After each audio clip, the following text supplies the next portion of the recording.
সাকিবের টাইম আউটের ভয়ে আরবারের ছোটাছুটি, কোনো রকম তড়িঘড়ি করে দৌড়ালেন আরবার আহমেদ।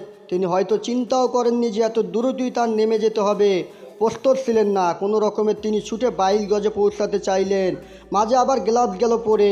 তিনি যেন রীতিমতো ভয়েই ছিলেন, কেননা বোলিং প্রান্তে যে ছিলেন সাকিব আল হাসান। নিশ্চয়ই বিশ্বকাপের সেই ঘটনা মলিন হয়ে যায়নি। গোটা বিশ্বই আলোচনার সৃষ্টি হয়েছিল। দুই ভাগে বিভক্ত হয়ে গিয়েছিল ক্রিকেট বিশ্ব। অ্যাঞ্জেলো ম্যাথুসকে টাইম আউট করেছিলেন তৎকালীন সেই সময় বাংলাদেশের ক্যাপ্টেন সাকিব আল হাসান।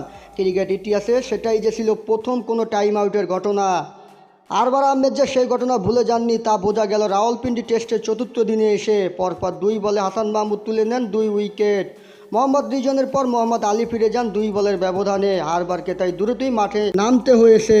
আরবার বেশ দুশ্চিন্তাগ্রস্ত হয়ে গিয়েছিলেন, গ্লাভস তুলবেন নাকি হেলমেট ঠিক করবেন বুঝে উঠতে পারছিলেন না। এইদিকে বাংলাদেশ দল থেকে মজার ছলেই বলা হয়েছে আবেদন করবার জন্য।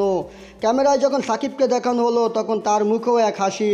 বীরভূত আরবারও হাসিতে পরিস্থিতি সামাল দিতে চাইলেন, বড্ড বাঁচা বেঁচে গেলেন তিনি।